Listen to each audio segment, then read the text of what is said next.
This quest takes place after the events of Treasures of the Main and Legends Adrift. It is recommended you watch those episodes before watching this one, but here's a quick recap.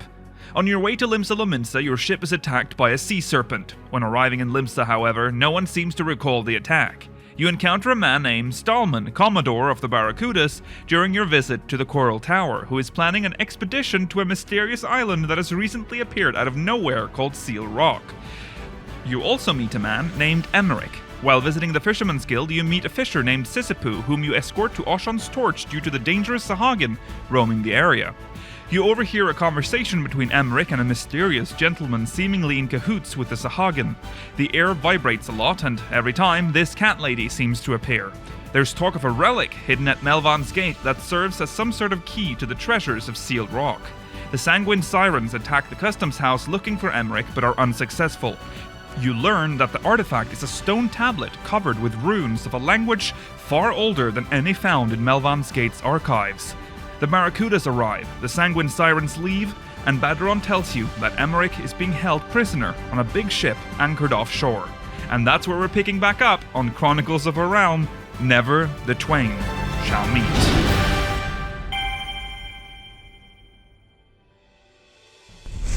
After yet another round of leveling up and upgrading your gear, you return to Badron for information about Emerick's whereabouts. Badron tells you that the pirate is locked up in one of the Knights of the Barracuda galleons, anchored far offshore from Limsa Lominsa. He recommends speaking to Captain Hobb, whose ship is in port near Fisherman's Bottom. The captain agrees, albeit somewhat unwillingly, to ferry you to the Barracuda galleon.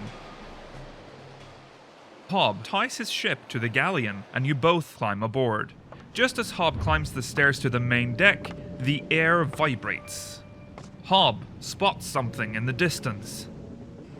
A Sahagin warship. Hobb rushes below decks. You have to find Emerick fast before the Sahagin make it to your location. You check every door you come across and finally find the one Emerick is locked behind.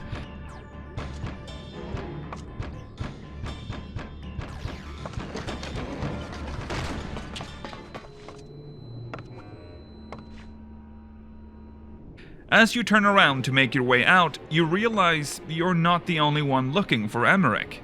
Maraudilin of the Sanguine Sirens has been looking too, and he's just caught up with you. A fight is brewing as you make your way to the main decks. At this point in the game, you'd actually get to choose which one you'd like to support in battle. Both provide different flavor text upon completion, but that's about it. We're here to get Emerick safely off the ship, so we side with him in this fight. When the fight has ended, it becomes clear that the two were merely putting on a charade.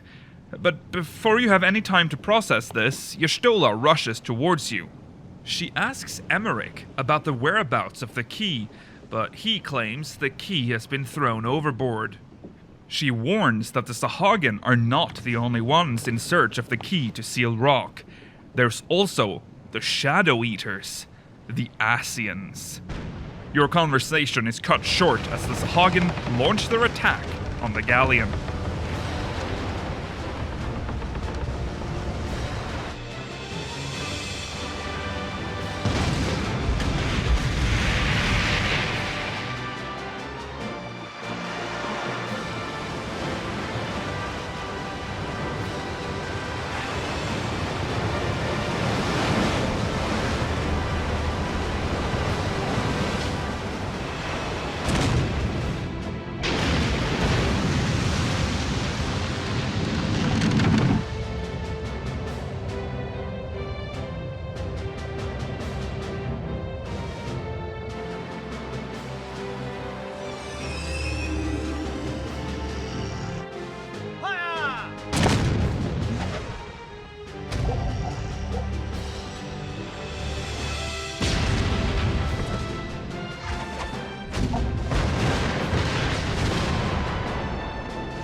You wake up to find yourself washed up on one of Limsa Lominsa's docks, with Rosenstahl explaining that the Barracudas thought you were passed out drunk and would have locked you up if it hadn't been for him.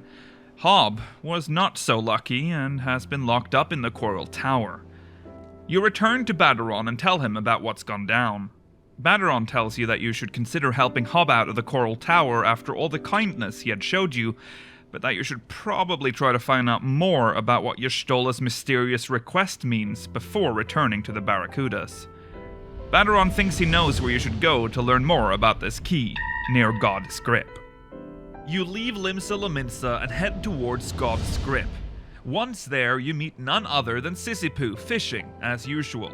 She tells you that the artifact in question was indeed moved from Melvan's Gate and thrown into the sea, but that you won't find the treasure here, as Stallman fished it out of the sea long ago. You get a call on your link pearl. It's Baderon. The Barracudas have started looking for you and are scouring Limsa Lominsa. Baderon recommends turning yourself in. They may even grant you mercy. You take Baderon's advice and enter the Coral Tower. The Coral Tower is abuzz with reports of a Sahagin attack on the naval fleet.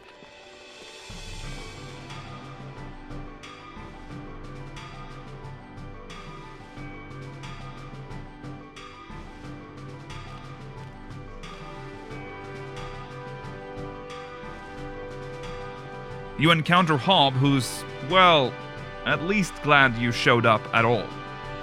You approach Isidoril and turn yourself in. Isidoril brings you to Commodore Rayner.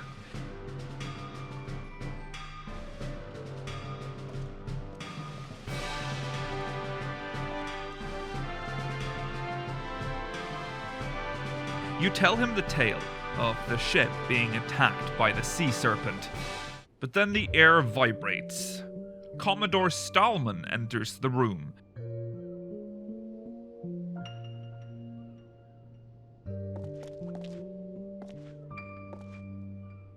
He reports that his men used an artifact from Melvan's Gate to drive the sea serpent back into the abyss. Unfortunately, this also meant the artifact, the tablet, was tossed into the abyss as well. After the Sanguine Sirens attacked Melvan's Gate, the Barracudas seized the tablet as evidence, which is how they got their hands on it.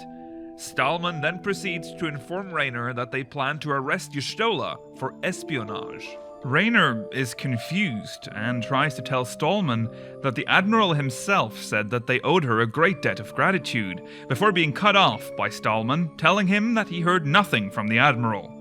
He then orders him to send an armed unit of Yellow Jackets to the God's Grip if he has not returned by sundown.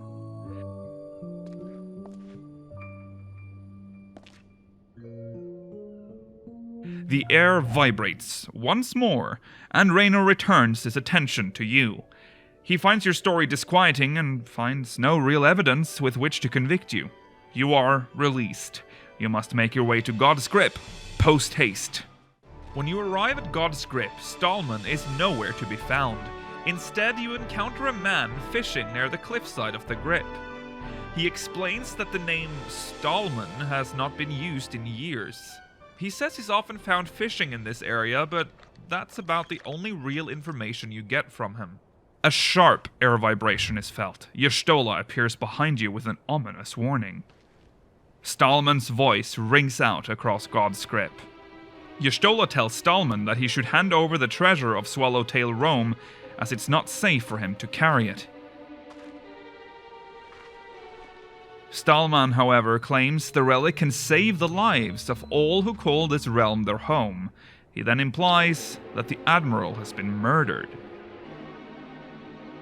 Y'shtola informs Stallman that the Sharlayan Council will not approve of his decision to resort to violence. Stallman is clearly agitated and once again demands Y'shtola tell him the secret of the key so she can go back to her crumbling kingdom in one piece.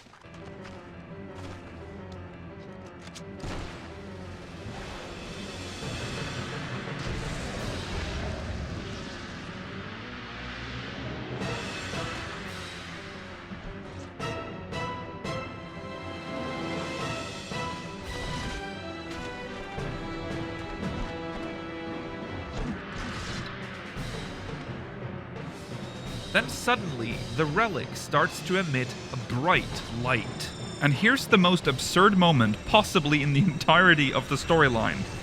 The air vibrates again. Stallman is gone. You move further down the cliffside where you met Sisyphus only hours earlier. You find Stallman, Emerick, and Merodolin near the sea in a hushed conversation about the treasure of Seal Rock. They're planning to claim the treasure for themselves. This explains the fake battle you witnessed on board the Barracuda galleon earlier. It was all part of their elaborate plan to steal the treasure and overthrow the sitting admiral. The air vibrates violently and you are thrown back.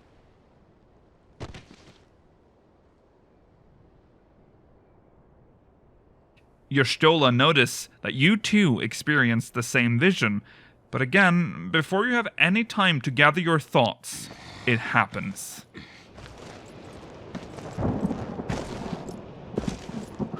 Something ain't right.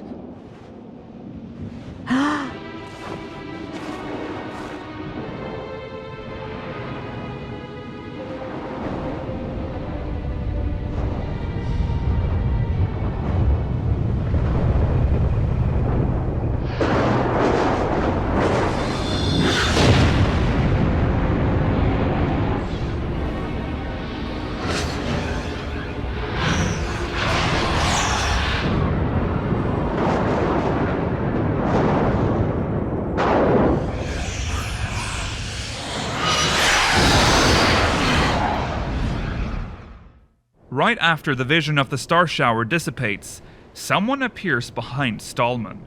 It's Travanchet, an Asian.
The air starts to violently vibrate once more, and you pass out.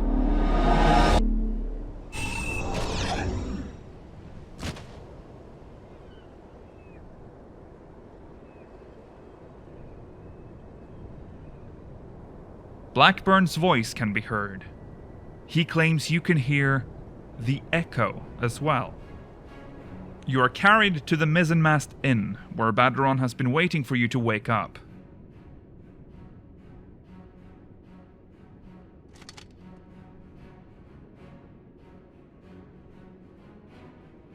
He tells you that you should talk to Blackburn as soon as possible. He is making his way to Ulda's Waking Sands, buried deep within the Merchant's Ward. That's where he'll be waiting. Blackburn will surely elaborate on the whole Echo ordeal. It might be time to leave Limsa Lominsa and head towards the desert city-state of Ulda.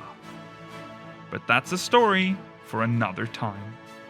That's the end of Limsa Lominsa's storyline from 1.0. I know this one took a while to crank out, but there's been so much on my plate lately, I've simply not had time to work on CoaR until recently. Considering what we now know about the Star Shower vision after 5.2, I think this is incredibly interesting. For the next part of CoaR, I'm most likely going to cover the Gridanian 1.0 MSQ and leave the Uldan one for last, for a smoother transition into the potential continuation of the overall MSQ after that. See you in the next episode of Chronicles of a Realm. Until then, may you ever walk in the light of the crystal.